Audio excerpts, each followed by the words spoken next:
thing right now. Do you mind being on camera, or would you rather be just sound? Oh, I don't care. Okay. Can I get one? Let me Gus word real quick. Oh, sure. Okay. Now, do you work with this? No, this I'm with, system I'm too, with or the do Solid you- Waste Agency of Lake County. Solid Waste, Swalco.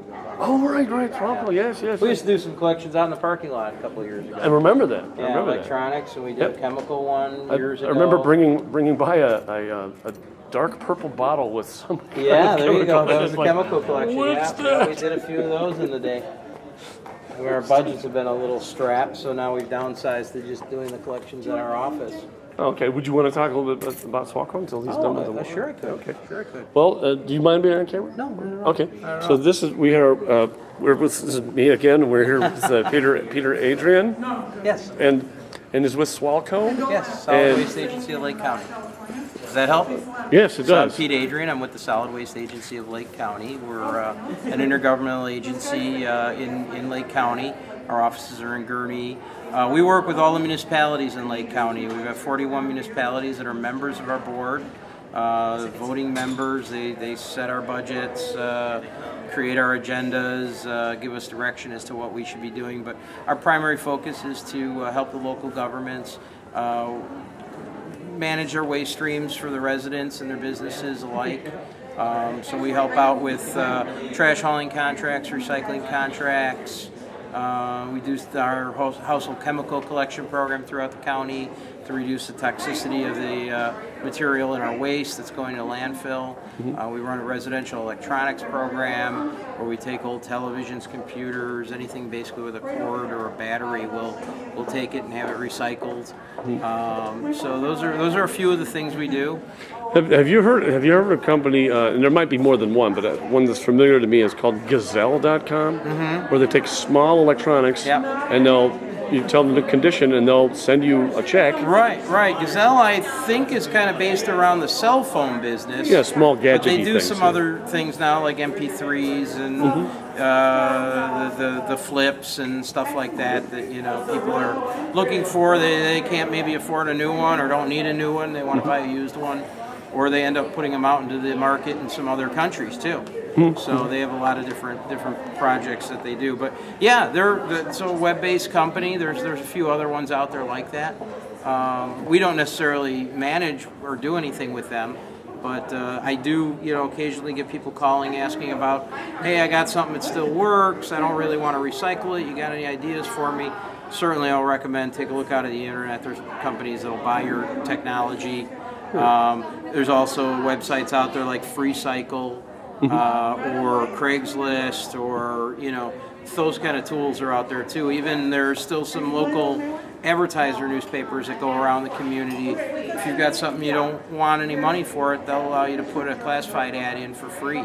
Yeah, as an example, anecdotally, my mom has a house, and she's got some stuff that could be recycled. We're giving you guys some electronic things that are 20, 30 years old and not really salvageable or even antique in any way. Well, for us, I mean, the electronics, we're trying to keep this material out of the landfill. Some of it's got some hazardous materials in it, potentially could leach into the groundwater. But more so than anything, there's a lot of valuable resources still left in the metals and some of the other materials that are in those electronic devices. And they're very easily recovered and recycled. Okay. So our focus is let's keep this stuff out of the landfill so that we've got materials that we don't have to mine the earth for new stuff. For students, like college-age students, what types of work do you guys have or studies that they would want to get into this type of thing? Is it kind of a niche thing right now? I think there's a lot of opportunity all around in the recycling industries.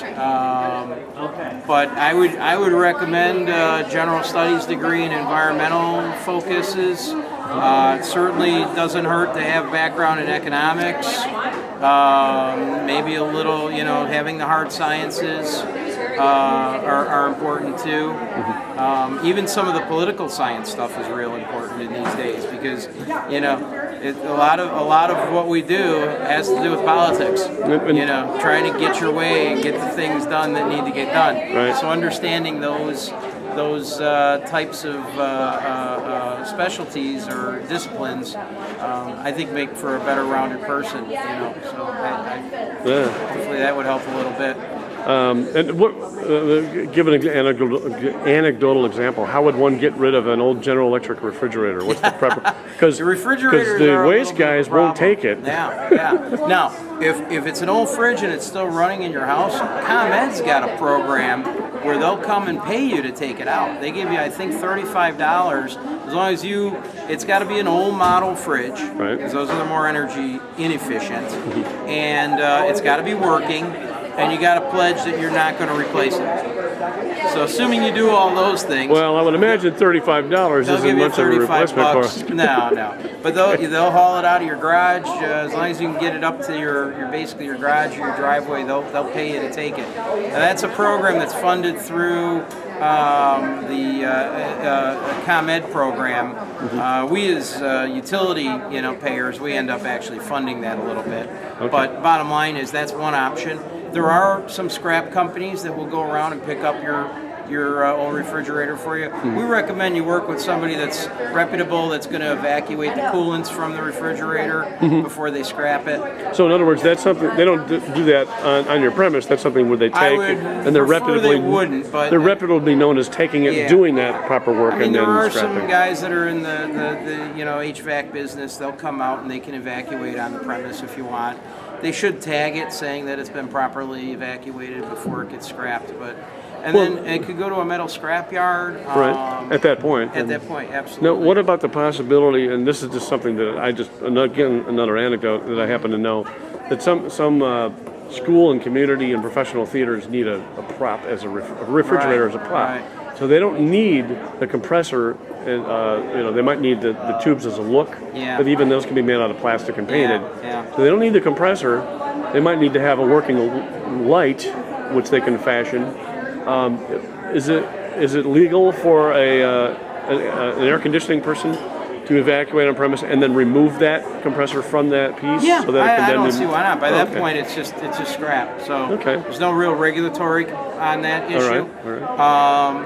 Yeah, I mean, again, sometimes going out onto a Craigslist or a free cycle, you can come across something like that. Yeah. If you need it for a prop, and then when you're done with it, you can go and post it again if you right. don't need it. Or you don't haul have it the over to the space for it. scrapyard for 'em. Right. So locally, there's a scrapyard up in Haynesville. He's evacuating coils for people there. Okay. And he's not charging to take them.